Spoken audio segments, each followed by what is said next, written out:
Hey everyone, and welcome. Today, we're going to tackle one of the most common mistakes in Chinese grammar. It's a single little error that trips up so many learners, but I promise by the end of this quick explainer, you're going to see how simple it really is. So let's jump right in. And when I say it's common, I really mean it. Believe it or not, something like 80% of Chinese learners make this exact same error. So, if you've struggled with this one, you are in very good company. But the great news is, it's actually super easy to fix. So, let's get right to the heart of it. How would you say this sentence in Chinese? He bought a book that I wrote. Just take a second and think about it. A lot of people might try to translate it word for word in the same order as English, but that's exactly where the trap is. And that is the exact little trap we're going to learn how to sidestep today. It might look a bit tricky right now, but trust me, after we walk through this, the correct structure is going to feel like second nature. You'll be building these sentences the right way every single time. Okay, so to solve this puzzle, we first have to understand the main idea here. So what exactly is an attributive clause? Don't worry about the fancy name. Let's just start with a really quick English refresher to make sure we're all on the same page. So, an attributive clause, it's just a group of words that's acting like an adjective. That's all it is. Its whole job is to describe a noun. It just answers the question, which one? Or what kind of thing is it? You might have also heard it called a relative clause. Same thing. Let's circle back to our original sentence. He bought a book that I wrote. You see that highlighted part, that I wrote? That's our attributive clause. It's telling us which book. But here is the most important part. Look at where it is. In English, it comes after the noun it's describing. Book, then that I wrote. Remember that. And that positioning is everything. Because now we get to the golden rule for Chinese. This is the moment where we take that English structure and we flip it completely on its head to make perfect, natural-sounding Chinese sentences.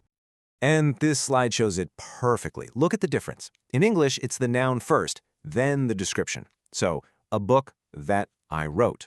But in Chinese, it's the total opposite. The description, 我写的, comes first. Then you have that little particle de, and then you have the noun, 书. This is the big aha moment. So, here it is. This is the golden rule you have to remember. In Chinese, the descriptive part, the modifier, always comes before the thing it's describing. And it's all connected together with that super important particle, the. Okay, so theory is one thing, but seeing it in action is how it really starts to stick, right? So let's look at a few more examples and break them down together so you can really see this golden rule at work. Okay, here's our first example. This is the house where I lived before. So, first, what's the noun? The house. And what's the part describing the house? It's where I lived before. Now, how do we say that in Chinese using the rule? Well, we just flip it.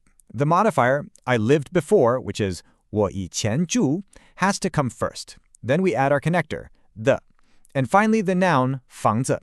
So altogether, 这是我以前住的房子. 这是我以前住的房子. Let's say that again, nice and slow. 这是我以前住的房子.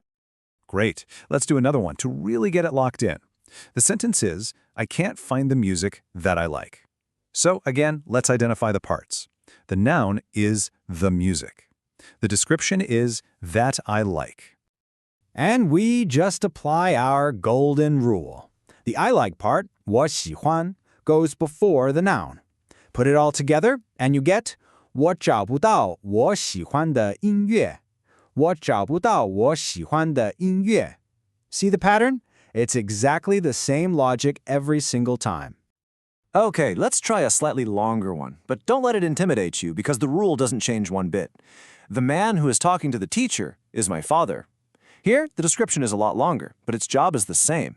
It's just telling us which man we're talking about. And look at that. Even with that big, long descriptive clause, the golden rule holds up perfectly. The whole chunk is talking to the teacher becomes 正在跟老师说话,正在跟老师说话. And that entire thing goes right before the noun 男人, 男人, connected by the. So we get 那个正在跟老师说话的男人是我爸爸. 那个正在跟老师说话的男人是我爸爸. See? The length doesn't make it more complicated. All right, you've seen the rule, you've seen it in action with a few examples. I think you're ready. Now it's time for you to put this new skill to the test. It's your turn to apply the golden rule. I've got a simple 3-step challenge for you. First, just pick one of the sentences you're about to see. Second, take a moment, apply that golden rule, and translate it into Chinese. And third, if you're feeling up for it, share your answer down in the comments. Okay, here are your choices. You can translate, "This is the book which I bought yesterday," or you could try, "The school where I studied is very beautiful," or the third one, "The boy who is wearing a black shirt is very handsome." Pick whichever one you like and give it a shot. Just remember the rule, modifier plus the noun. And, just like that, the 80% grammar mistake isn't so mysterious anymore, is it? Once you really get this flip, the idea of putting the description before the noun, a huge piece of Chinese grammar is going to feel so much more natural. You've really taken a big step today. So, I'll leave you with a question. Now that you've got this down, what's the next big grammar puzzle you'd like us to solve together?